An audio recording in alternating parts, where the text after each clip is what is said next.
we have to release our egoic interpretation, which always involves conflict and guilt and fear and shame. And then we can come into a perspective where we see like our perception was cracked, our perception was fragmented, and we come into more like the quantum field they talk about in quantum physics. It's very holistic, it's all interconnected, it's all pure energy, it's all unified awareness. That's the forgiven world.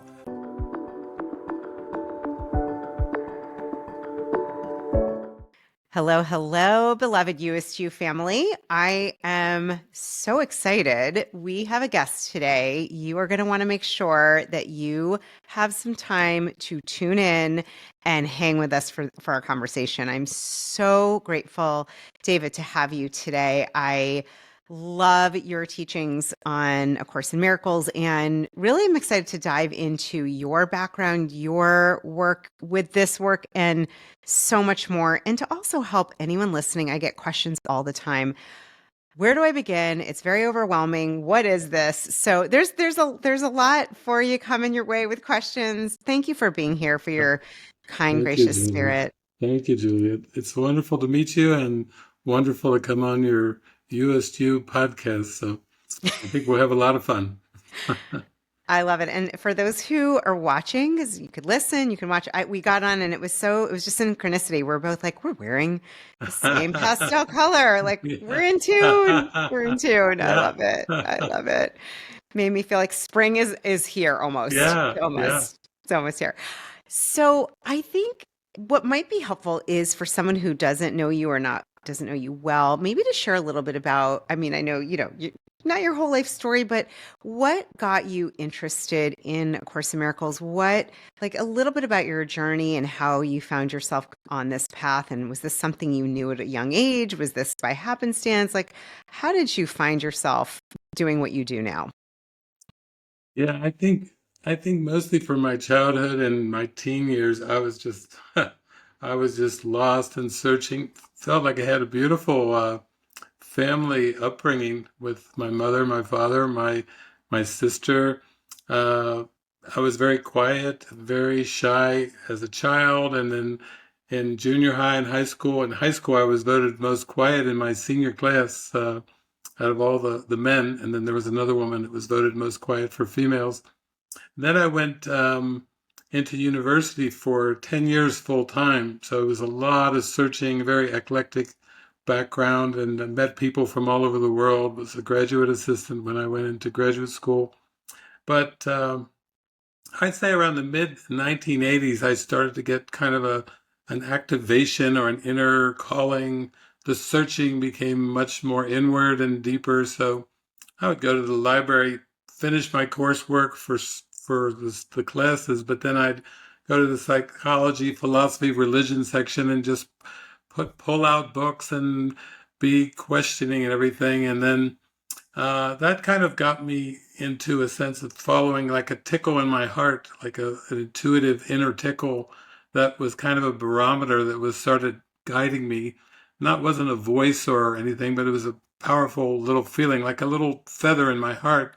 So when I would read certain books or authors or poems or poets, hear certain songs on the radio, I would start to feel this draw towards something, but I didn't know what it was. And then in 1986, I went to a humanistic psychology conference out in Southern California, La Jolla, right out by the ocean. And there was amazing speakers, Carl Rogers and Virginia Satir, Francis Vaughan, psychologists, humanistic psychologists, transpersonal psychologists. And that's when I came across A Course in Miracles. And I happened to just be there. And the two gentlemen were students of a course teacher named Tara Singh, who was a Sikh man from India. And they had his book called Nothing Real Can Be Threatened. They had Ken Wapnick's book, Forgiveness in Jesus, and the course was for sale there. So that was the moment when I kind of had a little bit of a flash, like the trajectory of my life was going to change in some kind of significant way, but I didn't know what it was going to be. And then I had very deep experiences went back to Cincinnati, Ohio, where I was living. I had a more of a fundamentalist Christian girlfriend at the time, and then with the course coming on, that was an interesting thing. I was feeling all my heart opening, but she was saying it was like it's the work of the devil. So it was right away kind of like I had to really follow my heart to what my life would be, and I left graduate school and then devoted my life to the study and practice of Course in Miracles. Wow. There is so much in that. I want to just for a minute reflect back because I really I'm getting to know our beautiful community, and one of the things I hear a lot is the seeking. And it sounds like for you, being really in that inner world and seeking was kind of you're looking for something more meaningful in life, and then coming across the course, and really finding that I love that it tickled your heart. That's so beautiful. I've never heard that. I love that. We call them heart flares here, Yeah, and I've yeah, never heard tickle your. I love that. yeah. So that made my heart open. I love that. It's interesting. And I think for maybe to level set a little bit, because for someone listening, I know for our beautiful community, what I've gathered is there are those of you listening who have the book and it's stressing you out because it's big and it's tiny print, or you maybe done a few lessons, or you're just really not sure what it is, but you hear it's incredible, or you've tried it. But so I think to level set, because you also mentioned psychology, and obviously I know there's a connection with the psychology and the course. In your words, and let me just, as you all know, David has been a teacher. You've been a teacher now, is it 40 Yeah, years? almost 40. 40 years. I mean, so, you're not a fledgling at this. For those of us that are seeking, that are looking, and it's funny, I was being reminded when I was younger, I used to go to like a school on Sunday, a Sunday school where we got to learn about all different religions. And I remember thinking, this is the most incredible thing in the world. Like, I just want to learn about everyone and everything, and just that desire to be connected and to understand who we really are. So maybe to start, this is like, we're going to just build up because there's so much to go. I mean, so much. Let's start with the basis of the course for those who are not exactly sure what it is. How would you describe it? The basics of it, the connection to psychotherapy and the mind training. I'll leave it to you, because I think it's a good place to start before we dive in.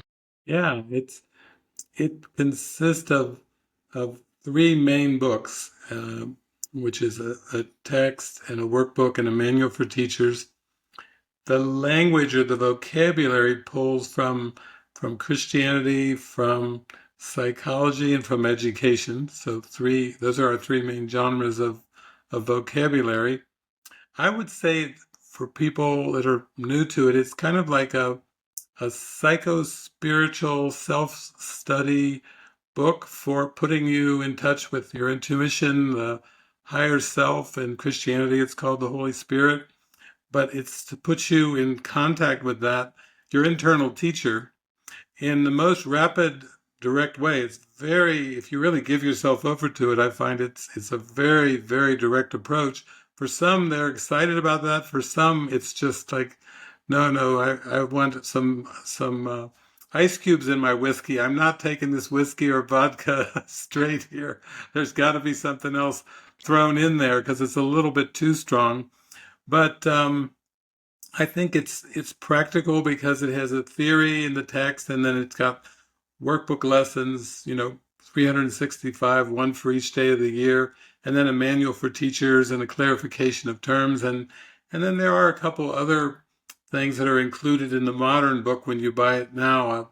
When it was first sold was 1976, but now there's a psychotherapy pamphlet, Purpose, Process, and Practice, and then there's the Song of Prayer, which is a very good deep teaching on prayer, what prayer is, and so forth. But those are more supplements. So I think it's something that people can apply as they're guided internally. The course doesn't even tell you to do it chronologically. It says for some They're more drawn to the manual for teachers or the workbook before the text. So you still have to use your intuition with it, and that's very, very important. That's pretty much with everything. That is one of the things I teach a lot, both as a teacher, coach, and the intuition. It's so interesting, David, because I feel like I came in the back door with this. I have found intuition has saved my life, changed my life. And the more that I've studied the course, the more it's hit me, oh my gosh, which I've always just known, but now it's like, oh, intuition is our inner, it's connected to the voice for God, for our inner teacher. It is that to me, it is that divine voice that's for my highest good, for everyone's highest good. Um, and it's so powerful. One of the things that I love, and I'm curious your thoughts on this, I know you were saying you were dating someone who is fundamentalist Christian, and my understanding is, this is not a religion. And even though there's Christian terminology, you can be Christian, you don't have to be. And people of all religions use the course, study the course, work through it. It's one of the things that I love so much is that it's, at least my experience has been, it's a unifier. It doesn't matter what door you're coming in, what Yeah. background. Some of the terms might be new for some people if you were not raised Christian or with that kind of background. But I'm curious what you've seen just with different types of students and background, because it's been cool for me to be with people and study with people that, we're all from different backgrounds, and using this course, it's been a life changer for me. So yeah. Yeah, yeah. I feel it's very universal. It's a very universal teaching in forgiveness. It has universal themes, uses psychological terms like the mind and consciousness and defense mechanisms. It uses Christian terms like God or Jesus, Holy Spirit. It uses a lot of terms from education, which I was in education all the way for 10 years, full-time university. So it really speaks, and part of that was psychology. So it really speaks my language. I was raised Christian. I went to graduate school in psychology and had a little bit of undergrad with that as well. And then it just seems that psychotherapy and psychology always interested me. But I've actually traveled around the world. I've been in 44 countries and 49 of the 50 United States. So I meet a lot of people because I've been around and around and around and around the world. And I've been on 6 continents, and people invite me, and because the themes are so universal, we end up talking music, or we end up talking about movies. We end up, or Super Bowl commercials, when Harry met Sally, revisited, and that, we use lots of symbols that really people can relate to. So it's not really just an intellectual approach or a philosophical approach, but I feel it's very deep and direct, and yet we have to use the language and the symbols that we're comfortable with and we're familiar with, that we can relate to. So I got a lot of practice because people would host me in their houses for a night or days or weeks even. I've done everything from workshops to weekend retreats to I I had a span going around the world doing like 4 to 6 week retreats, and people would come and spend that much time with me and go through massive transformations in consciousness because I was using movies every night with commentary, and we were having meals together and doing meditations together. And I'd like to make it very, very practical for whoever I'm with, and they appreciate it too, because nobody just wants another dry theology or some high metaphysics that seem to be way over their head. They want it to be very practical. So that's kind of been my calling with the course. I'm so glad you're saying that, because I really want to, that's actually what I want to talk about is let's get into it practically. Yeah. And, you know, one of the first, I was looking at the different, I mean, there's some core key elements, and I know you mentioned it earlier with forgiveness, and I thought that might be a good place to really start. And just to share with anybody, you had talked about the way the book is set up. There's the text, which, I mean, honestly, David, I feel like every line is underlined when I'm reading the text. It is so profound. There are times I have to I really can only do a page or two at a time, and that's what I do, is a page or two a Yeah. day. That's Yeah. it. And then there are 365 lessons. So if anyone is like, huh, how does that work? I know you have commentary on all of them, which is just fantastic. There's the teacher for manuals, as you said, which just recently spoke to me. I'm doing it a different way this year, and let your intuition, guide. But let's talk about one of the biggest aspects of really shifting out of ego. I don't even want to, I'd rather I'm gonna give it over to you, because forgiveness is described in the course. It's not, maybe you can share what it really means in the course versus the way people often think of forgiveness, because it's, I know, different. Yeah. Yeah. I think forgiveness, the way that we learned it in the world, it's kind of like even with 12-step programs where you make amends, or where you feel somebody has wronged you or mistreated you, or you feel you've wronged somebody or mistreated them, and then it's a forgiveness process that is really very personal. It's kind of like person to person, or it may be with a family or a traumatic experience that was a memory from childhood that was like a rape or some kind of a kidnapping or something strange. Some of these countries I'm in, like Colombia, I had people coming to me that had their children kidnapped, and they were doing the course workbook lessons. So Mm. these were like extreme opportunities to practice. They would meet with me and say, "I'm practicing my lessons, but my children were taken by the guerrillas back in like the mid 2000s when I was down there." And and they did their lesson, and after actually so many months, the children escaped from their captors, and so that was a big happy reunion. And they were like, "Oh, I'm glad I practiced these lessons, because I was going crazy when it happened." So the world would say you have to find a way to forgive what your five senses are showing you, the memory of actually what happened. And the Course is saying God is pure love and Christ is pure love.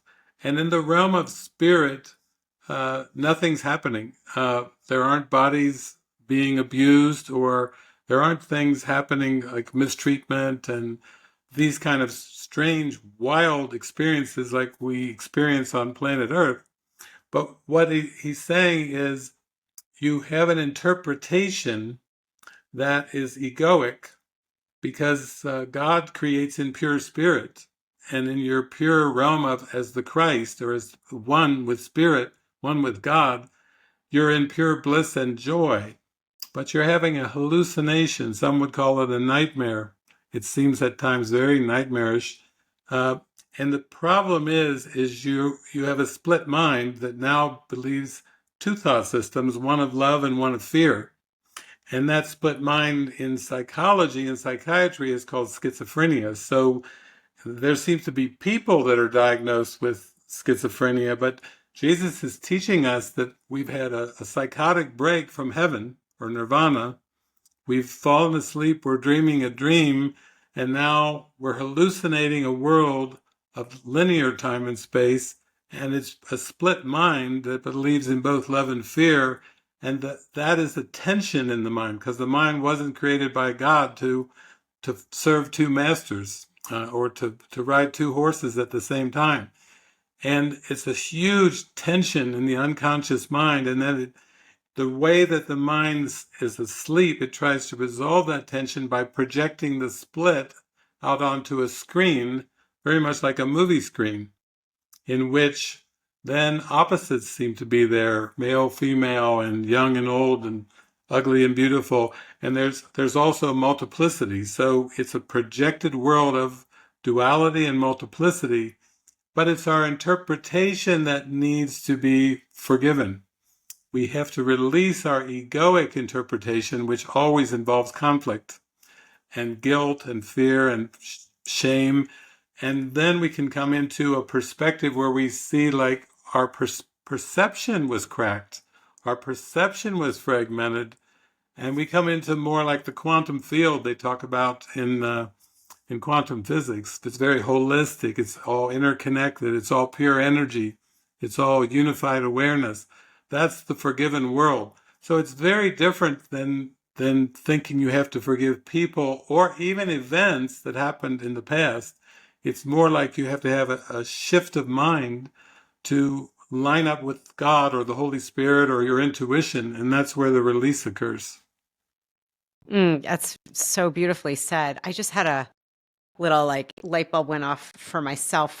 If I can just share really quick, it's interesting. I was, a psychology major, and I thought about the only reason I didn't go into psychotherapy. I didn't love research, and I thought I would have to do a lot of research. And I ended up later going back to get a master's degree in integrative health in wellness, integrative health and wellness coaching, actually, like from a positive psychology lens.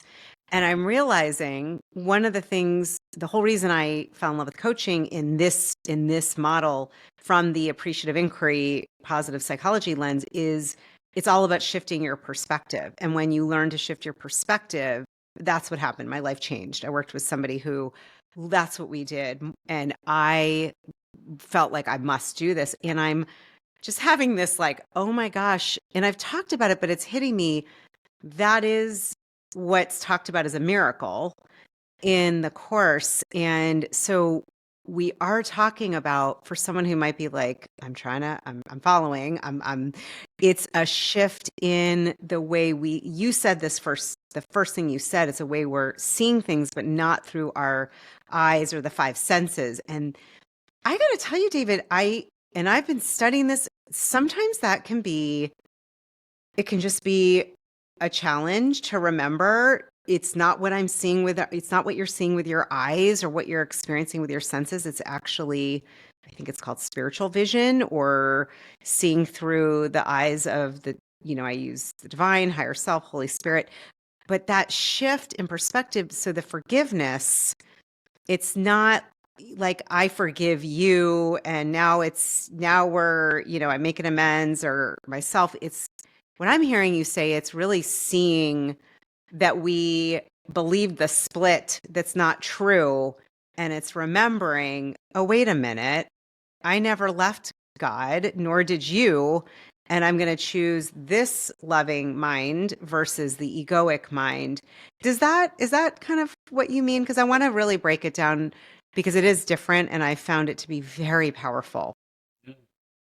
Yeah, I think there's many traditions and there are many ways to talk about it. And I think it's fascinating.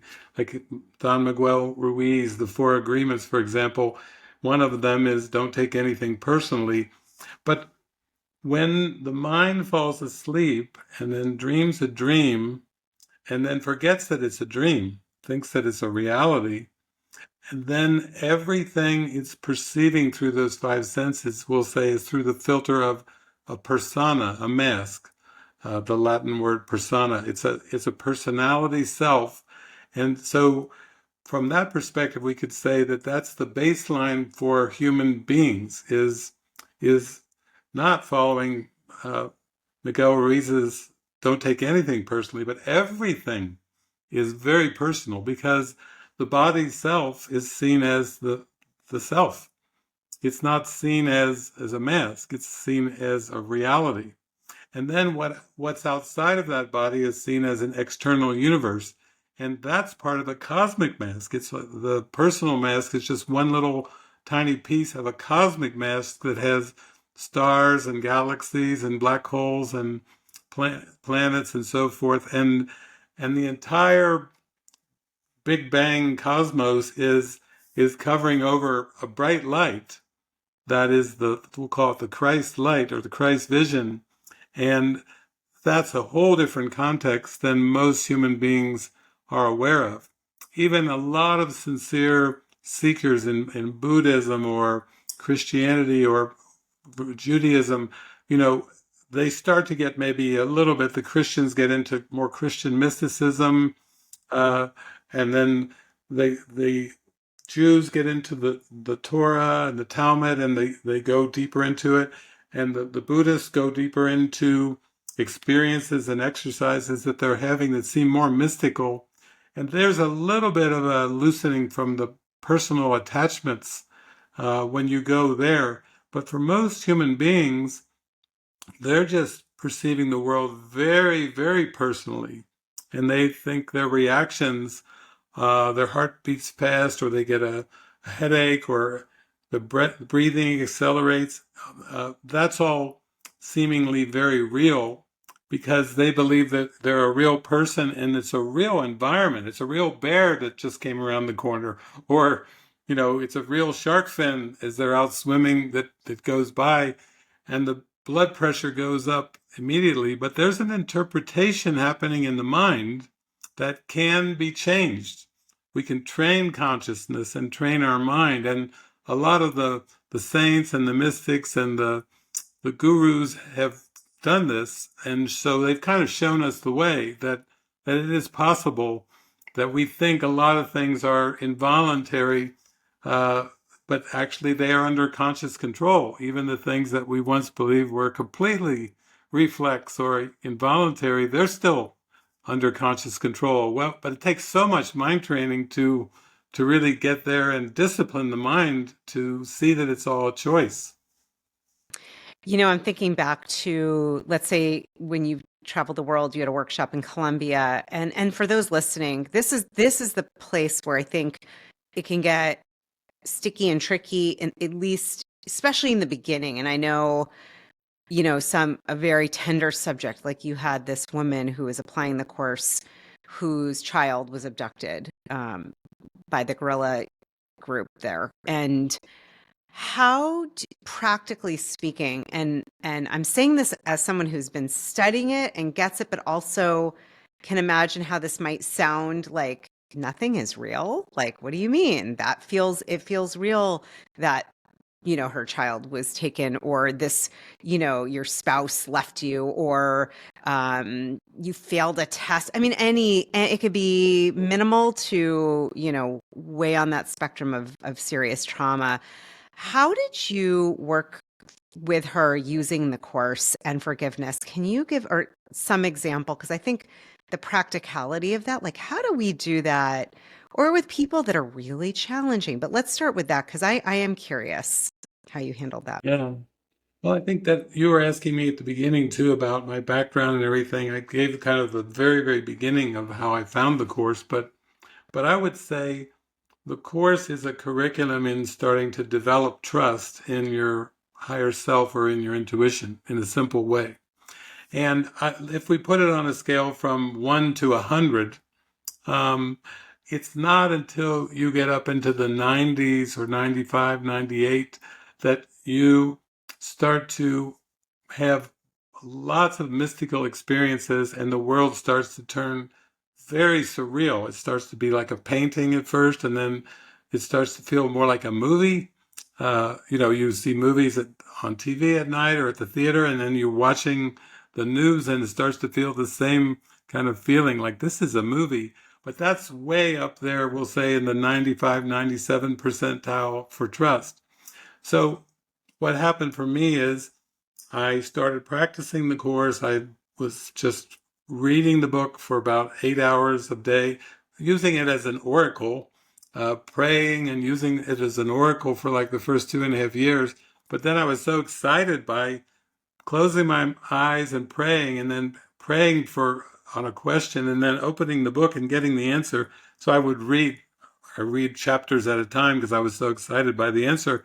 But I had resistance, and my eyes would get heavy, and I would get tired, and be gentle with myself, take a nap, have a snack, take a walk, take a swim. But I mean, 8 hours a day for 2.5 years is kind of unusual for most people. But Yeah. that was my first immersion, like taking a dive in the deep end with it. And then I began. One day I woke up and Jesus, okay, we're going here. I started going to course groups one week I didn't know a single person in the city who studied the course. The next week I was going to 5 course groups. In one week, I'm in the next phase, go and extend and share and feedback. So by the time I got down to Colombia, which is what we're talking about with this woman whose child was abducted, I was I was moving up quickly in my trust level, and I'd been invited. They had to pool money together and send money to somebody in Florida that they would then bring the money to me, mail it to me. In order to even get down there, I had a friend from Canary Islands who had to fly across to translate for me into Spanish. But that was a period of time around 2005 where there'd been civil war, guerrilla warfare going on in Colombia for some decades.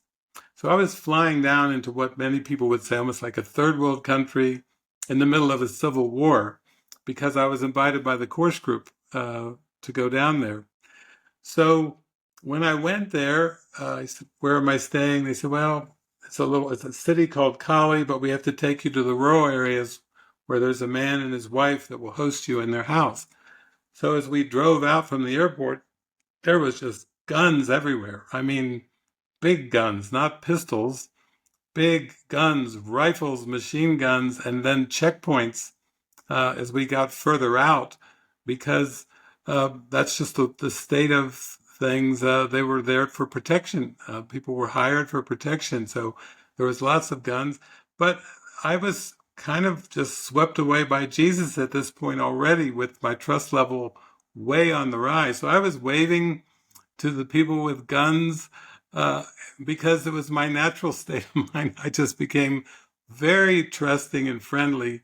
And then when I would meet people, one time there was a woman and a man and a woman who had an orphanage, and all they had in the orphanage was children from infants all the way to like 17, 18 years old, all of them diagnosed with AIDS, HIV positive. And they heard me talk at a talk in Colombia in Cali, and they were like, "Oh my God, this! Please come to our orphanage. The children are in need to hear what you have to say. We'll get Spanish translators and everything." So I did.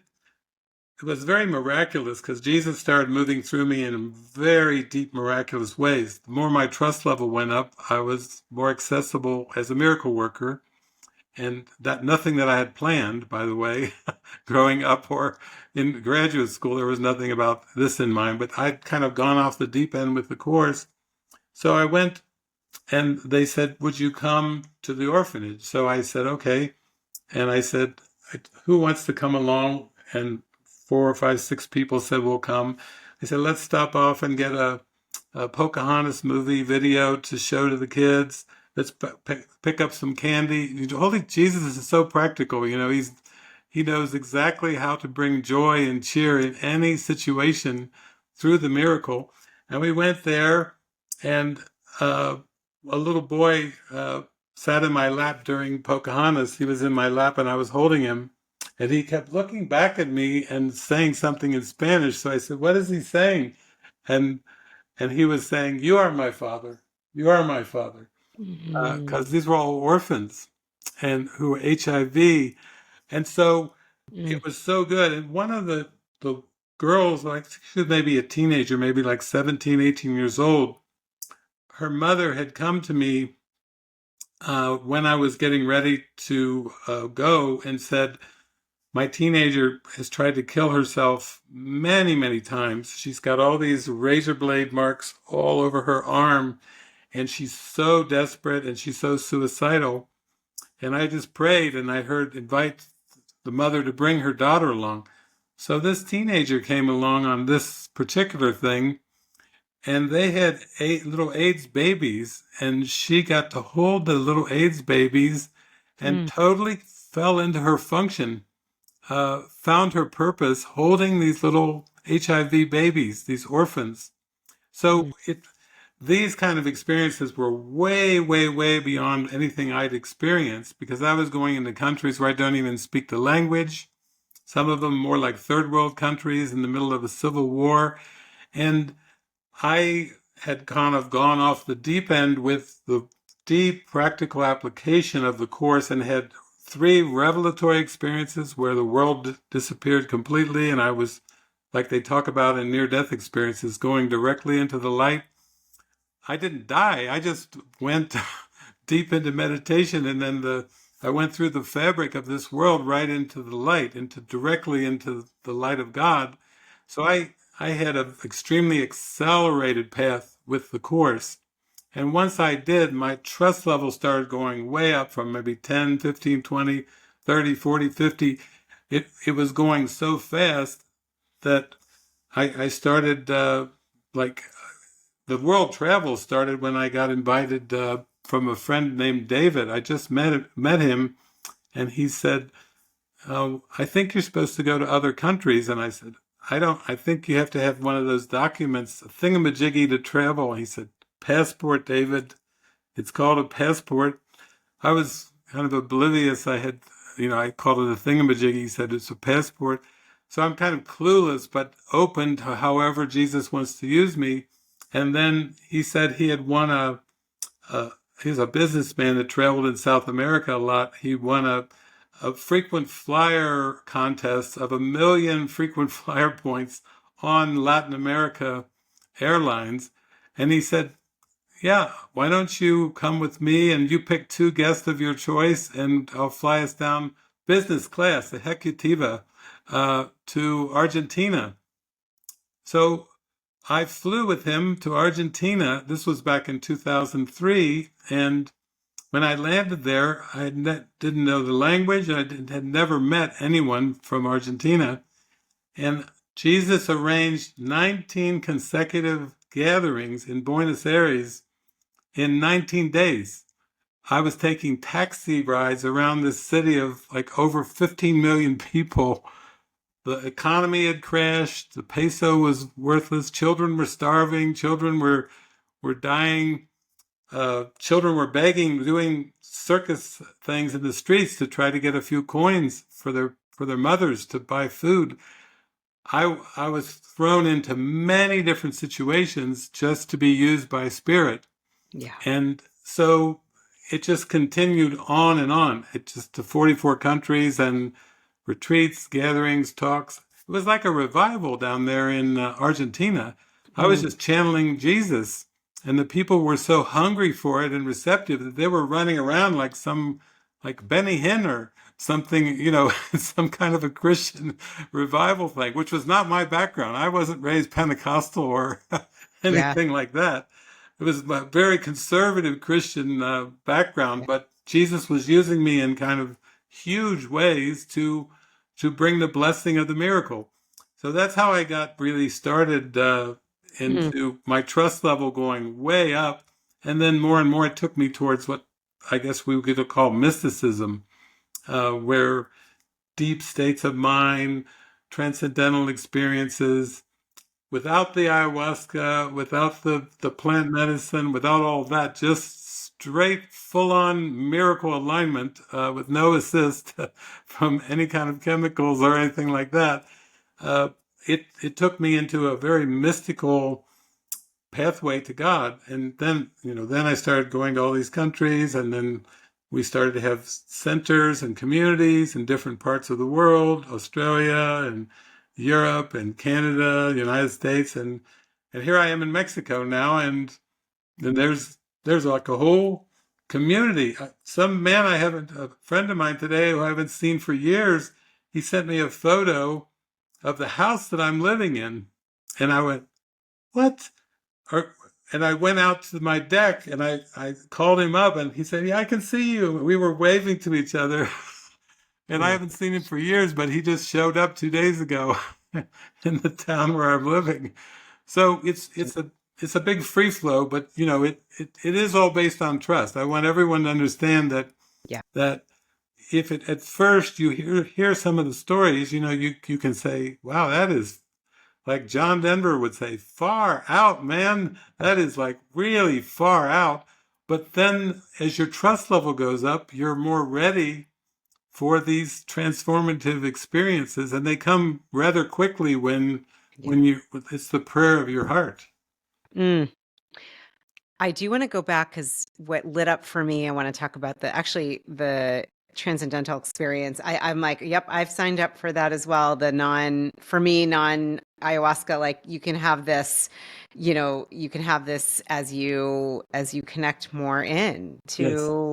to divine mind. And something I remember in the course, and I know for some people, um, for you, for some, the teachings and Jesus as the author of this course, it is different from my understanding of the way his teachings are portrayed maybe in a traditional Christian text. And for some, using Jesus or spirit or higher self, what I always got is whatever speaks to you.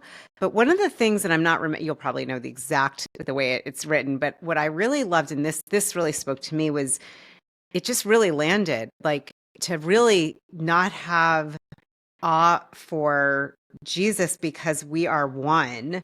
That's reserved for God. And to think of this guide as like an older brother. And it's funny, to me, that idea that there's no one else out there, we're all from one, that this higher guidance, whatever you call it, is in it's like built-in batteries, David. That's how I always think Yes. of it. And I think of the built-in batteries, and I think it was Carl Jung, and I think this is in the course, that talked about at the core of every human being, there's the archetypes, and there's one mind. Yeah. Um, and that, something about that, as you were talking, the trust, moving from 10 to maybe 22 to 42, there's something about just knowing at the deep level that I think anyone tuning in right now, just to feel into, knowing there is a all-seeing, loving presence that's going to guide you. And your story just reminded me,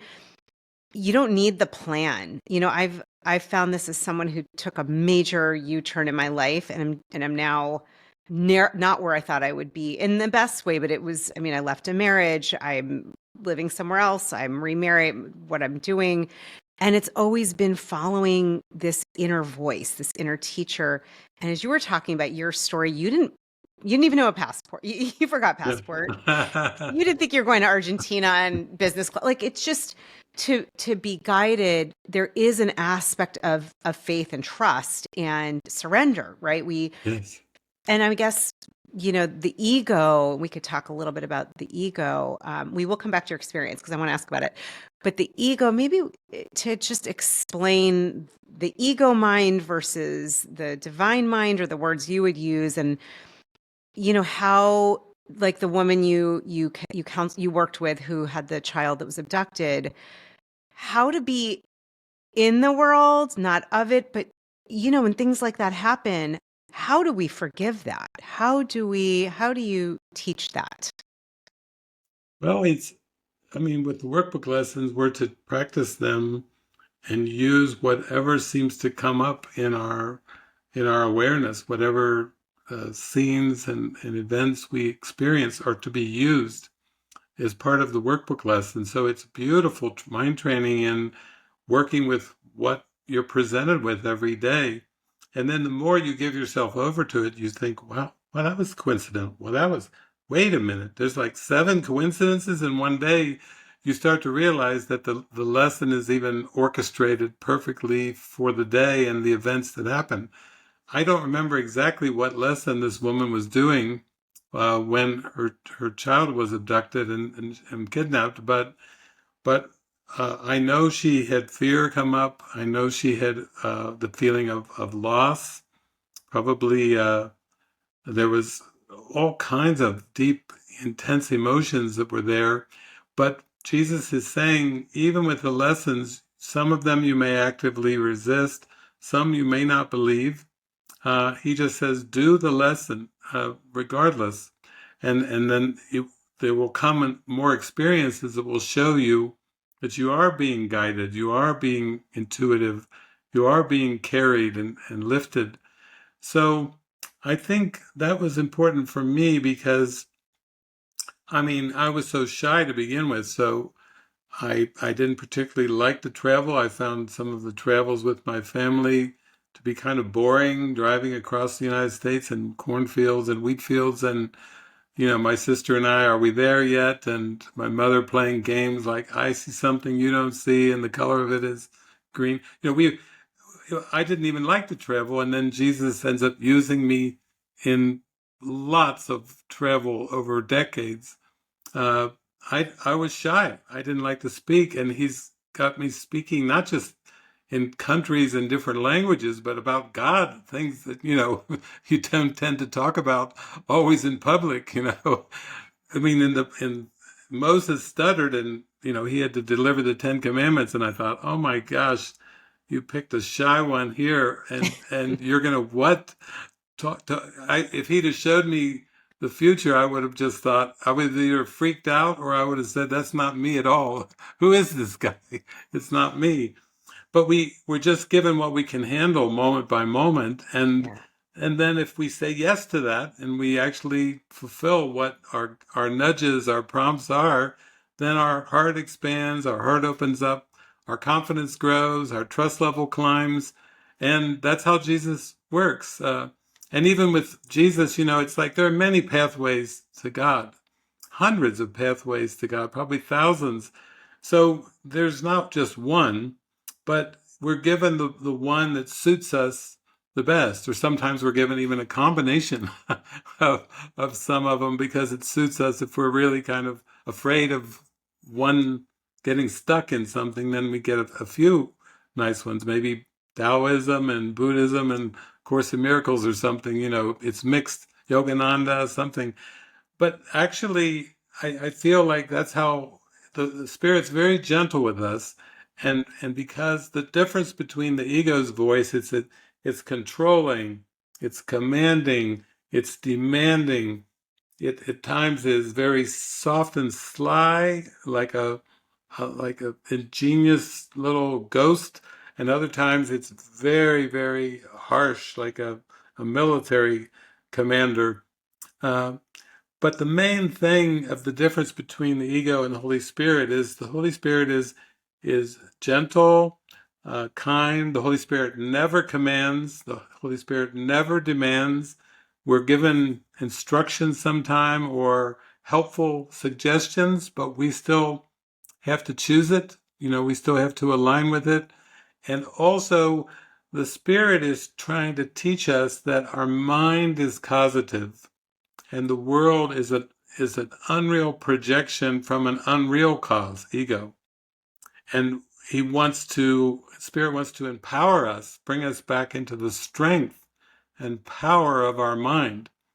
So that's really the purpose of intuition. It's always trying to empower us and see that the situation and the circumstances don't determine how we feel. It's our thoughts and our beliefs that determine how we feel. And that's the mind training of A Course in Miracles.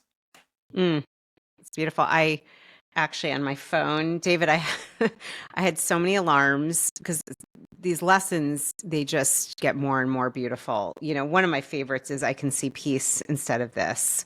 And I am not a body. I am free. I'm still as God created me. That reminder, we're actually not our bodies. I teach yoga one day a week at a really lovely gym, and it's like the perfect place to practice that one because it really just seems like we're our body. Like everybody's working on their body, and it's like, no, we're not. We're immortal, infinite spirit. We're at one with this, my understanding at least, with the same thing as the voice for God. And I love what you're saying. It's funny, even as you're speaking, you can feel the calm and the gentle, the graceful, the graciousness of, being connected to through our intuition with the divine versus, and this is something, it's hitting me as someone who actually started through the doors of the 12-step world. I struggled with addiction. For me, it was actually around food and sugar.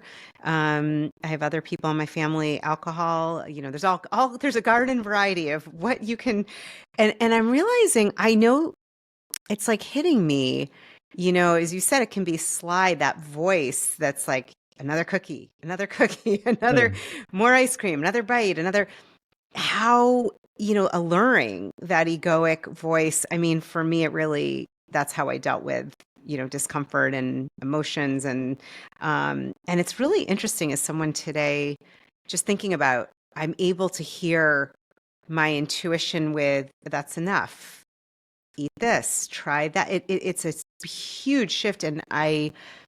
It's just amazing to me getting the distinction of the egoic voice, which can really sound convincing. And I think that's where many of us can believe or feel trapped in that. And getting what you said, it will never command you or put you in harm. It's not going to do that. Um, Curious if you've talked about addiction before, because I think it's an interesting one. I don't know why I'm getting all these, I'm feeling like these synapses are getting Yeah. connected in this conversation. I'm like, oh my Yes. gosh, that's the egoic voice. What the heck? Yeah. Hello. Yeah. Hmm. Addiction. I asked my intuition one time about addiction. I said, tell me much more about this. I really want to know everything. And they said, well, you're accustomed to thinking of addiction in specific ways, food or alcohol or drugs, sexuality. But basically the voice said underneath that, if you go much deeper toward the unconscious mind, it's judgment. And when Jesus gave his Sermon on the Mount, I think his entire teachings could be encapsulated in two words: judge not, which was there in Sermon on the Mount. So the judgment is the addiction. And my intuition told me that's the core addiction. And then it plays out in the human experience in terms of all kinds of different kind of substances and things. I saw Demi Moore just put out a movie recently. It was a pretty intense, wild. She won an award for it, I think, a Golden Globe award. But it was called Substance, the Substance. But basically, I've had friends who've been through 12 steps that had covered their eyes during scenes in that movie with Demi Moore, because it just brought up so many memories of the horrific intensity of the things they went through. But what the Course is teaching us is he's saying basically the ego made the world, and the ego made all these defense mechanisms, and judgment didn't arise until the fall from grace, because the mind felt so chaotic, going from wholeness and oneness into separation. And there was such chaos, and then judgment was invented by the ego to bring stability into chaos, to Mm. minimize the fear without letting it go. Very sneaky defense mechanism, kind of like if you were a school teacher, a preschool teacher, you go out to the restroom, you come back, and it's a food fight. You walk in the door, and the food is flying all over the place. We'll say they're 4-year-olds, and there's food on the ceiling and flinging all over. You come in and you go, no, no, stop. All the girls over there, all the boys over there, put the food down. You could see the teacher would bring in a sense of structure and order to try to regain control of the classroom. The ego tried to bring in a sense of control because the mind was so chaotic after it believed it separated from God, went from peace to chaos, and then judgment was invented, and now the mind is just addicted to the judgment.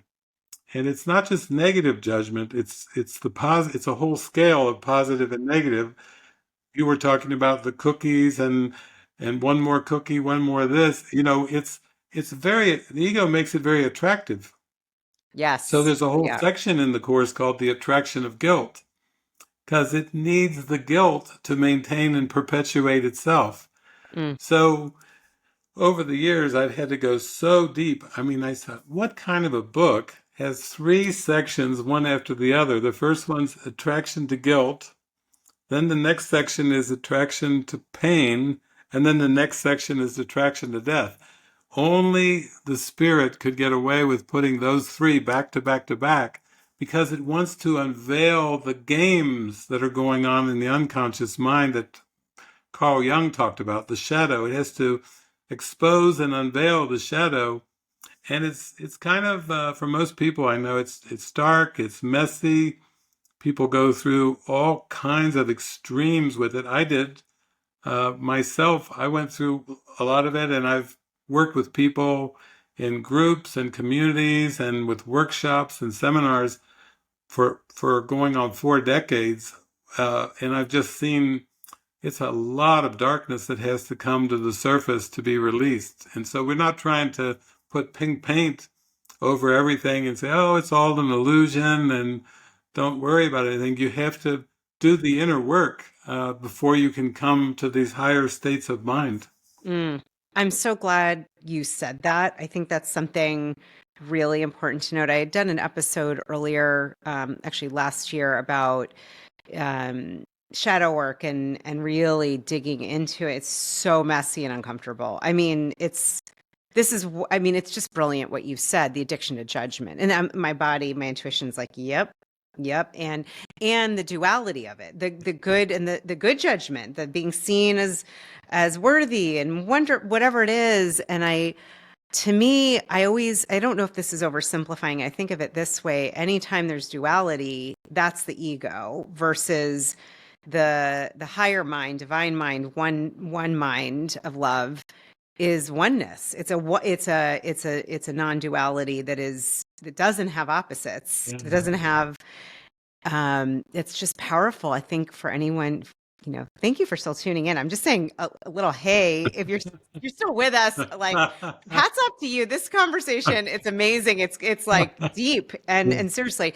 But to really look, where are you addicted to judgment? And yeah, this text, I think for what we didn't say in the beginning is it's a channeled text. Yes. It took Helen Schuckman 7 years, I Yes. believe, Yes. who was a psychotherapist that was not getting along with Bill Thetford, who they worked together, I believe. And Yes. this, I mean, anyhow, I've never read through or worked through anything like this before, that it just has a different truth and energy than anything else. I think that's why I can't stop talking about it and learning about it, and why we're doing I'm like, Yeah. I reached out like, David, we must have a conversation. We'll probably have more, because it's just, and we're talking about something that, as there's 365 lessons. There's a text that I'm only doing 2 pages a day. I actually have had this idea. Maybe I'll rent a place by myself in the woods for a week and just read it. Like, I just want to like devour it, but I'm just like the cookies. I'm trying to do one a day, just a little. I am curious. I sometimes can get a sense of people's questions, and you'd mentioned earlier my interest peaked, to just chat for a moment what that altered conscious, what that was like to feel the fabric of this world, so to speak, to evaporate, to feel the light. Can you like bring us in your world? What it could be, one of them or many of those experiences. I think there's so many of us who really vicariously through you, or our own experience, want to have that kind of connection. And just curious to hear from you. Yeah. I had 3 revelatory experiences that were totally directly into the light and beyond the world entirely. But each case, I was doing eye gazing with a friend of mine who was a woman. In one case, we were down at a lake in Kentucky, and we went out on a rowboat. We were each sitting, meditating, doing open-eyed meditation, just gazing at each other, letting the wind, we weren't even using the oars, just the wind was blowing the boat along the water, and we were gazing into each other's eyes, and it happened then. Then one other time we were down in the woods, the thick woods. I said, let's go hiking the woods. We took one of these little portable tables and these portable fold-out chairs, and we went way into the thick woods where you could barely see the sunlight coming through the trees. And we put a table between us, and we sat down in our chairs, and again, open-eyed meditation, going deep into an open-eyed meditation. And the third time I was up in a city at a friend's apartment in the kitchen, we were sitting across from each other in these chairs doing, again, open-eyed meditation. For me, the experience was the 3-dimensional world suddenly flattened out like a painting. So I could see her figure, and I could see either the water behind us in the lake, or the trees behind her, or the kitchen wall behind her. But it all went like a painting. It went from three-dimensional to two-dimensional. And then right around the form of her body was like a light started streaming through, like a very brilliant light, almost like you've seen where the old films used to, the light of the film would burn and it would kind of start streaming through. If you're looking on the screen, it just starts to stream through. It started just streaming through, and then it just expanded and expanded, and then everything, the form was gone. The form completely disappeared, Mm. and it was just abstract light. There wasn't any going through a tunnel or seeing relatives or some of those things. And it was like straight in from the perceptual world directly into the light behind the veil, called the world's Mm. like the veil. And and each time when I came back from that light, almost like re-entering like a space capsule into the Earth's atmosphere, it was intense coming back. There was fear associated with coming back from the light into perception. And so it's almost like jumping through the unconscious mind and going to the light below the unconscious mind, below the shadow. It felt like that. But it also strengthened my devotion, like, okay, yeah, obviously this is my life's calling. I like Mother Teresa had a calling when she was on a train in India one time, but these revelatory experiences, I was like, oh my gosh, okay. All right, what's next? I'm all in 100% here. You got me 100%. I'm not looking to the world here anymore because I've had enough of a glimpse, enough of a taste of reality. Call it reality, because the world is not. It's a very flimsy film that we've accepted as being real, but there is reality beyond the form.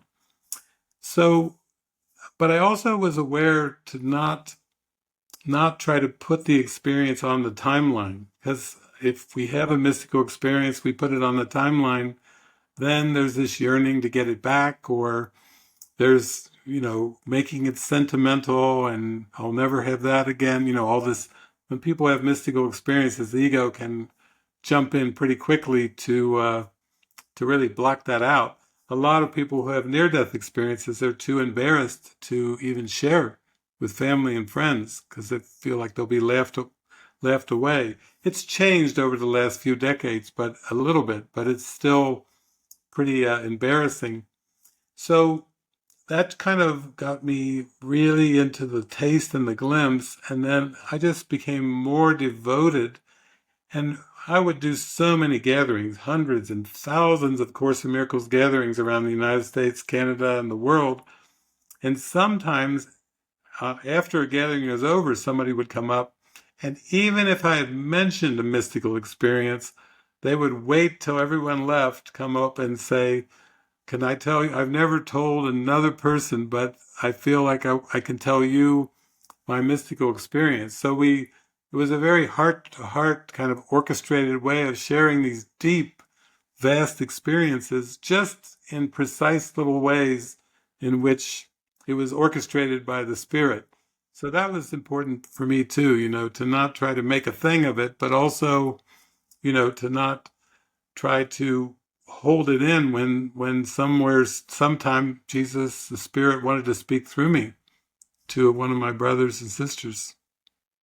That's so beautiful, David. I thank you for sharing that. And I think I can feel I wasn't there with you. I can feel what you're saying. And, you know, before we wrap, what I'm hearing now is, okay, how for someone listening now who's like, all right, help me. Like, where do I begin?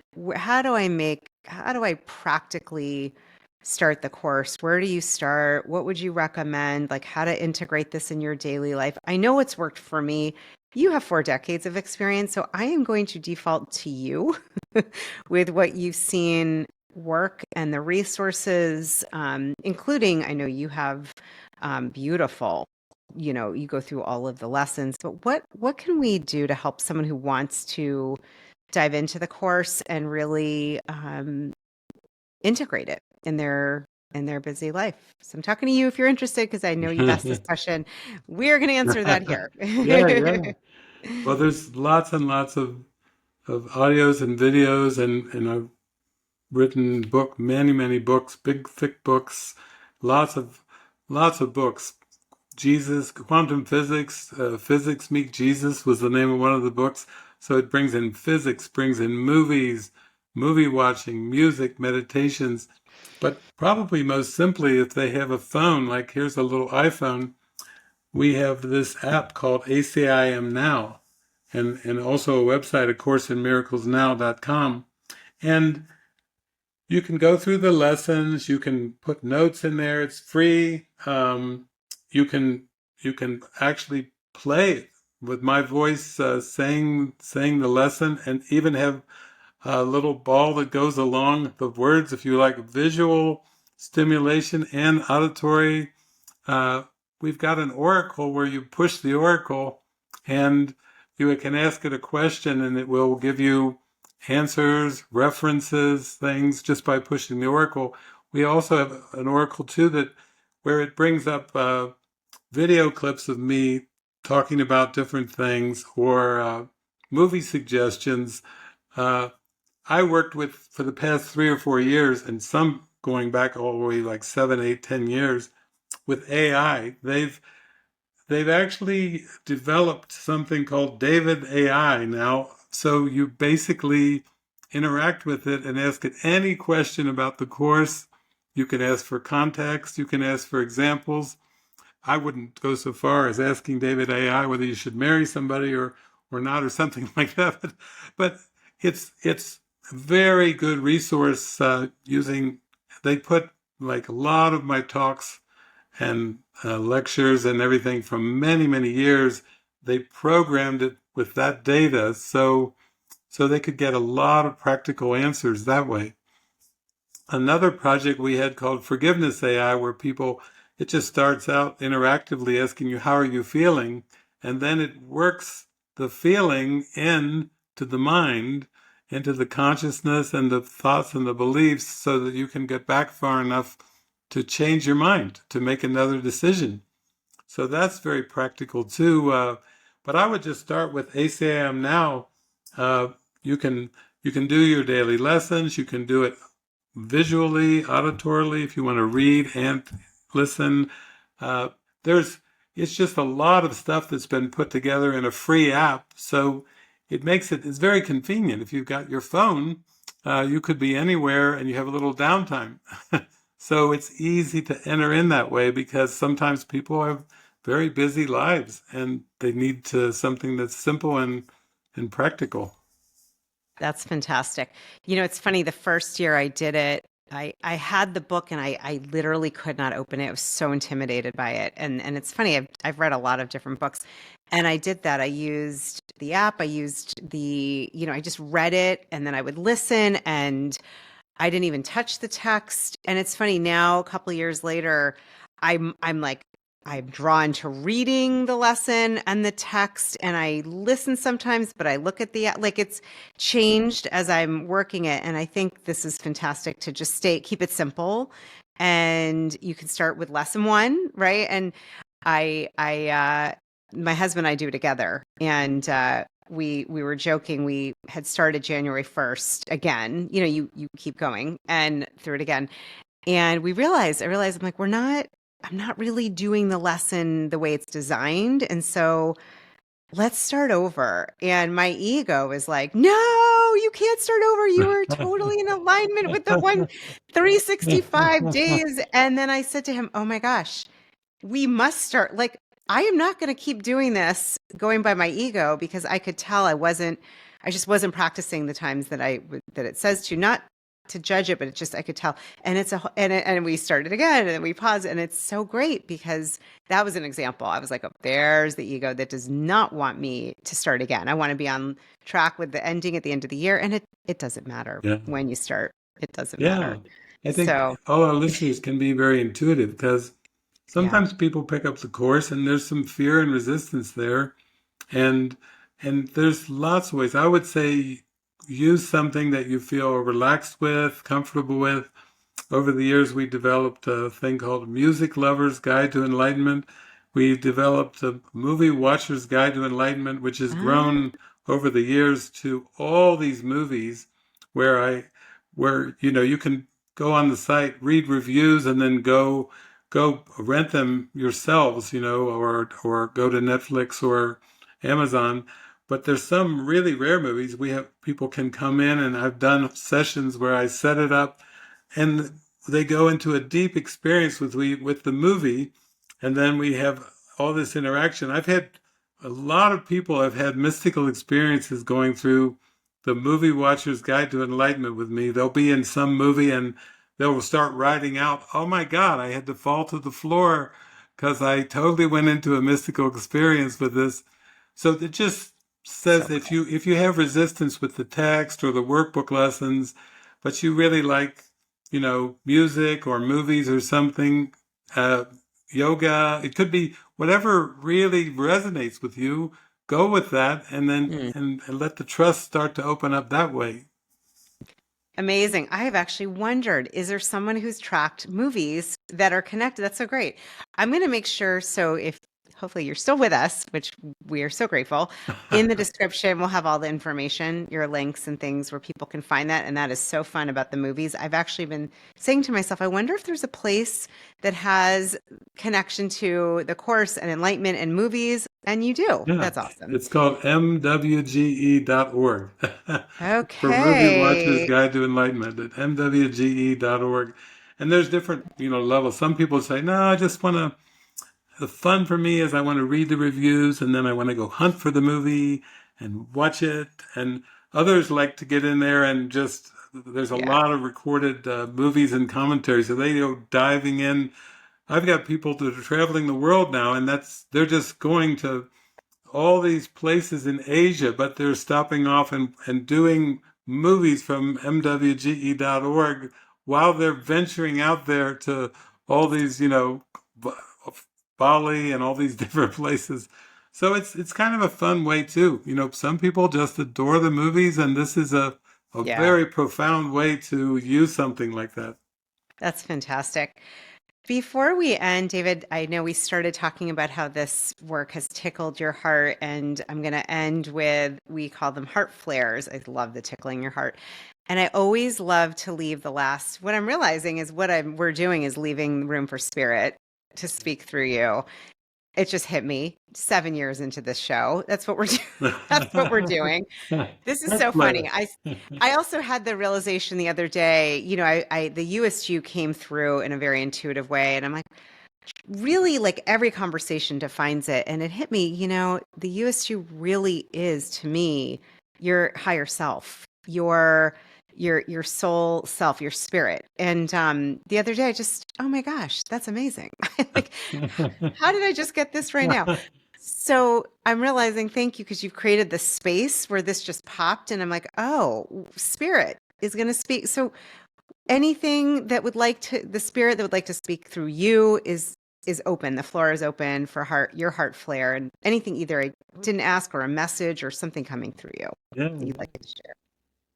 Well, it's coming just to be very gentle, to slowly open up and rely more and more on your intuition instead of past learning. Once we get into past learning, it's a lot of analysis and comparison and so forth. It really is just kind of ego spinning its wheels. But when we're quiet and we're tuned in and intuitive, we get these little nudges and prompts. You may not hear voices and you may not get flashes of signs and symbols, but however it reaches you intuitively, just be willing to be with it. And then if you feel it strongly, follow it, because that just opens the heart up even more. It just builds trust much faster when we actually feel it and we act on it. Then it kind of opens the possibilities for more interactions with our intuition. So that's what I would leave everyone with today. That's gorgeous. Oh my gosh. I can see why we have connected and why the divine connected us. Thank you. Beautiful message. I am 100% Oh, with you on that. And oh, just beautiful. That's so thank you. beautiful. That's so Yeah, beautiful. I feel it. And I thank you. I'm going to say thank you to the divine, to spirit, because it nudged me to, it was just oh, I must connect with him. Yeah, Like that's got to happen. yeah. And for you, the shy, introverted kid, to say yes to the light that's expressing through you. And David, thank you for being such a powerful light. It's really beautiful to talk to you. Been a joy to connect this way. Amazing. I'm going to take a moment before we close to say thank you to our brothers and sisters, wherever you are tuning in around the world. So, so much love to you. My prayer is for you to take something from here that really, really is going to help you connect to the love that is you, to remember who you are, to remember you're a blessing, and to allow yourself to really tune in. And as David said, quiet and gently blossom and open to your Youest You. We're all meant to connect in like that, and we are meant to be a blessing. So thank you to you, and David, thank you. Hey, Youest You Soul family. I am here with Angie Hipple, who, oh my gosh, she is the channel of the Judah channel. She and I are going to be hosting an amazing retreat this summer, June 13th to 15th, in the beautiful mountains of North Carolina at the Art and Living Center retreat. And I just want you to know you are going to experience connecting to your higher self, channeling, heart opening experiences. Angie, share a little bit. We'll share the link as well, but this is going to be, dare I say, magical. Oh, yeah, for sure. So this is going to be a time that we activate you to really understand and identify your higher self, what your higher self sounds like, how you receive messages from your higher self, and develop this relationship so that it's consistent, it's powerful, it's sustainable, it's something you can do when you go home, and also help you to make an initial contact, if you haven't already done it, with your oversoul family, your angels and guides, any archangels or ascended masters that you want to talk to, and then take that home as a skill set where you can sit with yourself in a meditative state and have these really profound interactions with these beautiful sources of help in the unseen realm. And there's going to be a lot of activation there, a lot of clearing, getting rid of belief systems and ideas and perspectives that are hanging you up, and just removing those blocks in a permanent fashion so that you can really operate in your day-to-day life as your higher self. And we're going to have great food, singing, dancing, just some all-around good old-fashioned fun. And hugs, real life hugs. Real Yay. hugs with real skin. Hugs. Yay. Real We've people. made it. Yes, it'd be so fun. And we've made it really affordable. Go to juliereisler.com/retreat 2025 so that you can check it out, sign up. We have a limited space. We would love to see you and play with you and elevate all of our hearts and consciousness together. Angie, I'm so excited. It's going to be so fun. Me too. I can't wait. Yay. See you all there.